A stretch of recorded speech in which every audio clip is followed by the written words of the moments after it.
This is a Squiz podcast. We're your shortcut to being informed.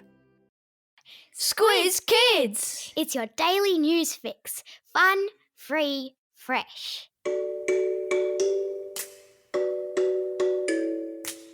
Hello and welcome to Squiz Kids Today, your fresh take on what's happening in the world around you. I'm Amanda Bauer. It's Friday, October 21.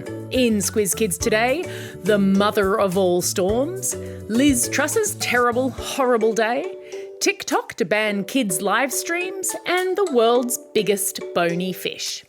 That's what's making news, kids style. The lowdown. We often use the prefix super to show that something is really good. You know, Superman, super glue. But when it comes to storms, the supercell kind is definitely not good. A supercell is often called the mother of all storms. I'm talking destructive winds, hailstones the size of cricket balls, drenching rain, flash floods, all potentially lasting for hours. I'll put a link in your episode notes to a video that explains more and has some pretty spectacular footage.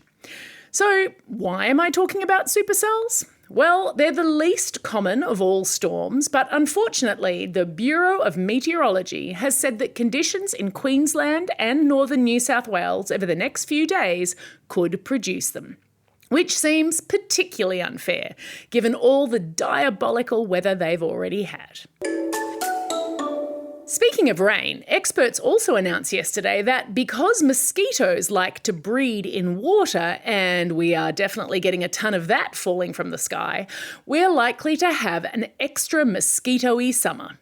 And yes, I know mosquito-y isn't really a word. Now, how many of you are mozzie magnets, meaning that you always seem to get the most mozzie bites out of all your friends? Well, scientists have just discovered that some people's skin produces particular chemicals that are up to 100 times more attractive to mosquitoes, meaning that if your skin emits those chemicals, mozzies will head for you first. Boo.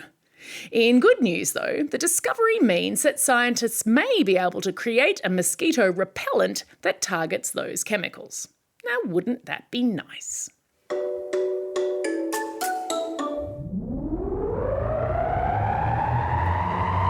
Spin the globe. Each day we give the world globe a spin and find a news story from wherever it stops. And today we've landed in London, England, where Prime Minister Liz Truss has had a terrible, horrible, no good, very bad day. You know the book and movie, right? I'll put a link in your episode notes. While you were sleeping overnight, the British Prime Minister resigned, despite only being in the country's top job just over a month. She now has the dubious honour of being Prime Minister of Great Britain for the shortest time of any Prime Minister in the nation's history. Why did she resign? Well, she made a couple of very big mistakes at the start of her Prime Ministership. Then she sacked one of her most senior colleagues. Then she watched as other senior colleagues resigned around her. All the while, the British newspapers were describing her government as utter chaos and broken. One paper even set up a live YouTube stream of a lettuce, decorated with googly eyes and a blonde wig, saying they predicted Ms. Truss would go before the lettuce decayed. Looks like they were right. I've put a link to the lettuce in your episode notes.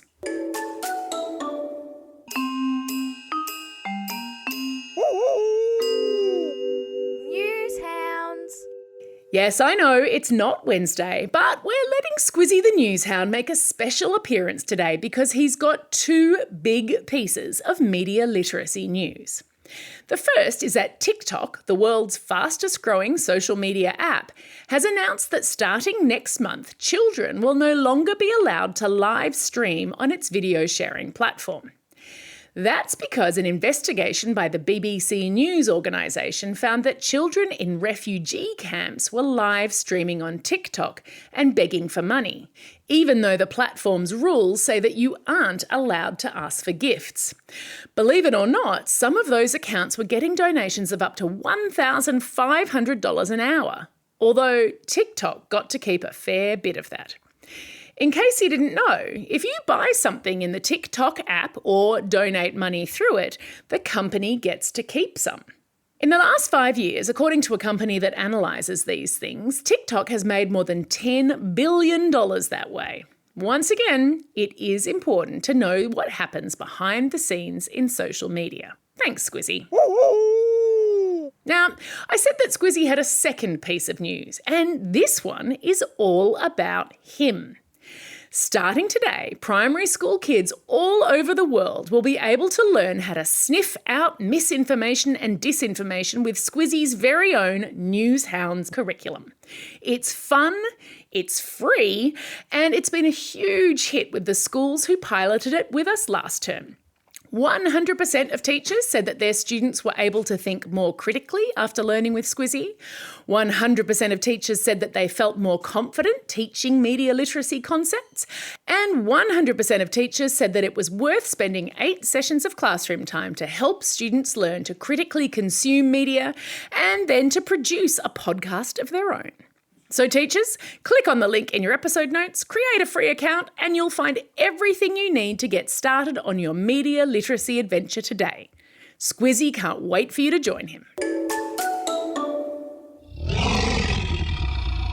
Animal Kingdom. Okay, I want you to picture a big 4-wheel drive vehicle.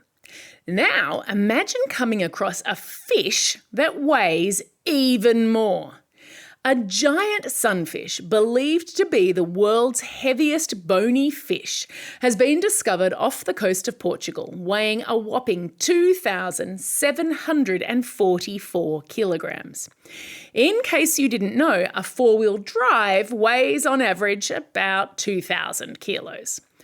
Although the fish was found last year, experts have only just announced the finding.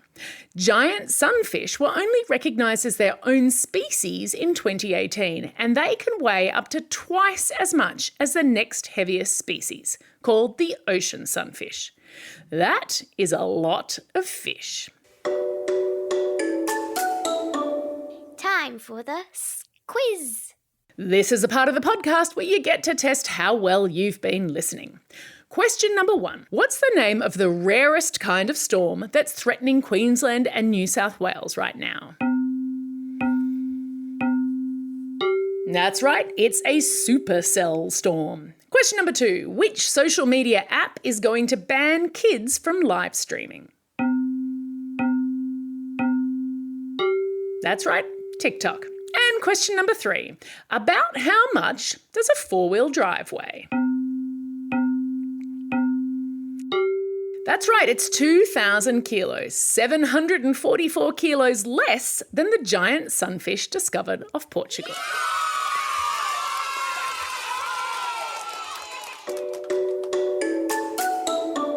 Shout outs. It's October 21, National Pumpkin Cheesecake Day in America, National Apple Day in England, and National Nacho Day in Mexico. Pumpkin cheesecake, apple, nachos, which one would you choose? I'm nachos all the way. It's also a Friday, and you know what that means. Lots of birthday shout-outs for today and the coming weekend, for which we are definitely going to need the old birthday reggae tune. Hit it. And it's a happy birthday to these Squiz kids celebrating a birthday today. Jorge from Shoal Bay, Blake from Raymond Terrace, Hamad from Randwick, Needy from Stirling, Violet from Eagle Vale, Liam from Hurlston Park, Lucas from Maitland, and Kristen from Preston. Belated birthday shout-outs go to Albie from Neutral Bay, Sam from Ermington, and Sky from Singleton. And not forgetting the Squiz kids who are celebrating a birthday over the coming weekend. Sierra from Forest Lake, Anna from Kelso, Moses from Adelaide, India from Cannon Hill, Archie from Bronte, Mackenzie from Perth, Hannah from Mitchelton, Terry from Hobart, Eleonora from Ormond, and Lucy, who's listening all the way over in Oslo, Norway, and Lucas listening in Taichung, Taiwan. Classroom shoutouts go to Class 3-4A and Mr. H at Lake Bolac College, who've been waiting very patiently for their shoutout, and also to the 3-4 class at Exeter Public School, and a special happy birthday to their teacher, Mrs. Howard, for tomorrow.